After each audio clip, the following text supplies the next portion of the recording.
नमस्कार, मेरा नाम धर्मेंद्र है।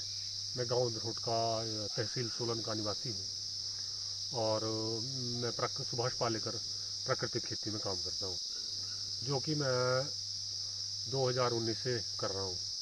तीन साल हो चुके हैं मुझे ये काम करते हुए। तो ये पूरी तरह से सफल खेती है। इसमें मैं अनेक फसलें लगाता हूं, जैसे कि शिमला मिर्च हो गई, बीन हो गए, टमाटर हो गए और खीरा, अदरक, अरबी और गेहूँ, जौ, मक्का वगैरह सारे अनाज और सब्जियां मैं लेता हूँ उसमें साल भर में। मैं हर एक घटक का प्रयोग करता हूँ, जैसे कि सुभाष पालेकर विधि में बताया गया है। तो कुछ एक फसलें इसमें ऐसी है, जैसे कि टमाटर है, वो जो है वो ज़्यादा मेहनत मांगती है। मेहनत क्या, अगर हम उसको सही ढंग से अगर मतलब तरीके से उसको करें, जैसे कि सुभाष पालेकर जी ने बताया है, हम इसको वापसा का ध्यान रखें, ऊंचे बेड पे जो है वो उसमें पानी जड़ों में खड़ा ना रहे।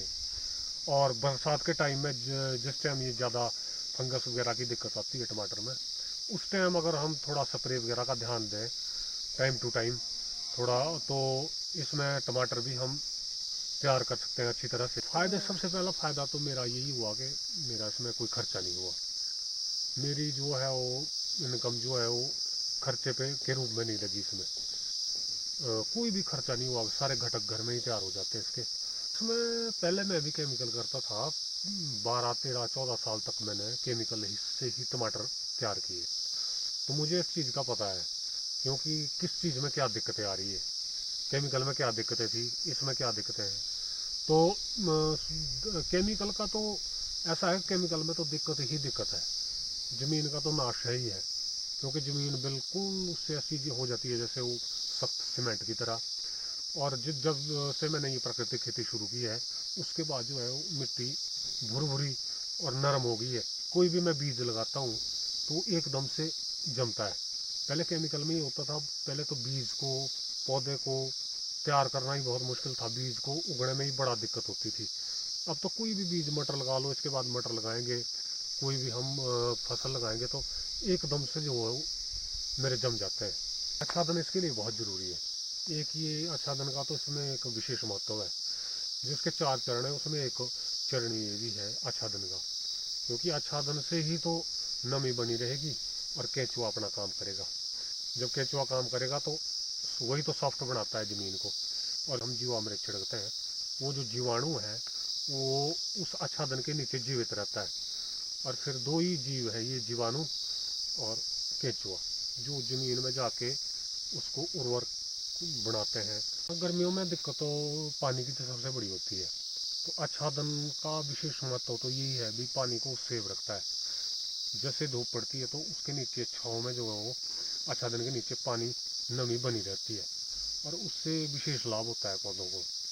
दूसरा, मन को तसल्ली है, बहुत ज़्यादा तसल्ली है मन को। मुझे अलग से कोई धर्म कार्य करने की ज़रूरत नहीं है कि मेरा इसमें ही मैं धर्म कार्य मानता हूँ। ये सबसे बड़ा भगवान का कार्य है, क्योंकि इसमें हमारी गौ माता भी जीवित है और अपने खेत में केंचुआ, जीवाणु, तरह तरह के जीव, विविधता है इसमें, वो जीवित है। तो मैं कोई पाप कर्म नहीं कर रहा हूँ। केमिकल कहाँ कहाँ से आ रहे हैं, कैसे फैक्ट्रियों से बन के आ रहे हैं, कितना प्रदूषण वगैरह हो रहा है। तो मतलब मन को ये तसल्ली है बहुत ज़्यादा कि मैं जो ये काम कर रहा हूँ, सबसे बड़ा फ़ायदा इसका यही है। लोगों को तो मैं यही सुझाव देना चाहता हूँ, जैसे कि मैं कर रहा हूँ। तो शुरू शुरू में लगता है अभी बड़ी कठिन है, लेकिन ये बहुत ही आसान खेती है, बहुत ही आसान। और जब इसको आप करेंगे तो इसकी और आपका रुझान बढ़ेगा, और इसके जब आप फ़ायदे देखेंगे, तरह तरह के फ़ायदे, तो आपका मन इसमें लगेगा, इस काम में। तो मैं भी पहले ऐसे ही था, झिझकता था इसी काम करने से भी, कैसे क्या करना। लेकिन जब शुरुआत करी तो आस्ते आस्ते हुआ। और जैसे जैसे जो हम खुद भी खाते हैं, खेतों में से पशुओं डंगरों को लाते हैं, वो सारी शुद्ध चीज़ें हैं। खेत में ही खड़े रह के हम कोई भी सब्जी खा लें, कोई इफेक्ट नहीं होता हमारे। फिर इसमें ये फ़ायदा भी है, जैसे कि हम केमिकल खेती करते थे तो जो जहर है वो पशुओं के पेट में चला जाता था। किसी न किसी रूप में पशु भी इससे बीमार होते थे और किसी न किसी रूप में उनको दिक्कतें हो रही थी।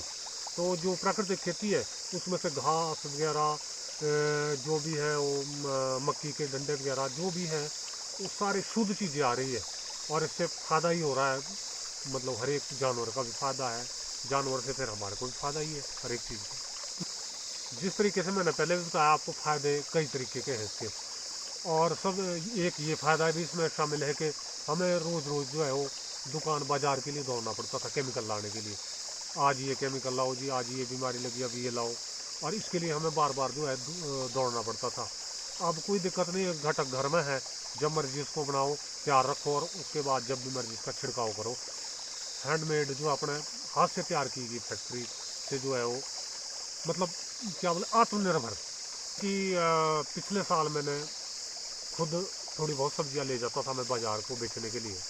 प्राकृतिक खेती का मैं बोर्ड लगाता था, भी ये मैंने शुद्ध तरीके से तैयार की हुई है। तो लोगों का रुझान जो है इस तरफ बड़ा भारी है। लोग और दुकानों को छोड़ के मेरे पास आते थे और उन्होंने जब खा के देखी चीज़ें तो उनको विश्वास हुआ, उनको अच्छी लगी ये सब्जियां, तो बार बार आते थे। तो इससे भी मन को एक शांति मिलती है कि हम इसमें भी लोगों का भला कर रहे हैं, अपना भी भला है, लोगों का भी भला है, मतलब हर एक तरीके से भला ही है इसमें। जो ये सुभाष पालेकर प्राकृतिक खेती का जो चैनल है शुरू हुआ है, मैं इसको देखता हूँ तो इससे फ़ायदे तो अनेक है। जैसे कि दूसरे किसानों की कहानियाँ देखने को मिलती है, उन्होंने किस तरीके से लाभ उठाया, किस तरीके से क्या क्या काम किया, कहाँ उनको दिक्कतें आई, फिर उन्होंने इसको कैसे इसका निवारण किया। तो इस तरीके से जो कहानियाँ इसमें देखने को मिलती है इससे, और इससे मुझे प्रेरणा मिलती है कार्य करने में। अपने जो भी मैं आगे काम कर रहा हूँ, दूसरे किसानों को देख के बड़ी प्रेरणा मिलती है मेरे को। और किसानों को देख के भी मुझे मतलब एक ये महसूस होता है भी बहुत से लोग किसान इसमें जुड़ रहे हैं। मैं अकेला महसूस नहीं करता अपने आप को इस के माध्यम से, क्योंकि पहले ऐसा होता था, ऐसा लगता था कि मैं अकेला या हम दो चार ही लोग कर रहे हैं, लेकिन जब देखता हूँ तो बहुत ज़्यादा लाखों की संख्या में किसान जो है इस कार्य को कर रहे हैं। हिमाचल में बहुत बड़ी संख्या में लोग पूरी तरीके से जो है प्राकृतिक खेती कर रहे हैं। तो एक मतलब संगठन रूप में हमें इसको मतलब ये लगता है कि नहीं, हमारे साथ भी कुछ लोग हैं, हम अकेले नहीं हैं।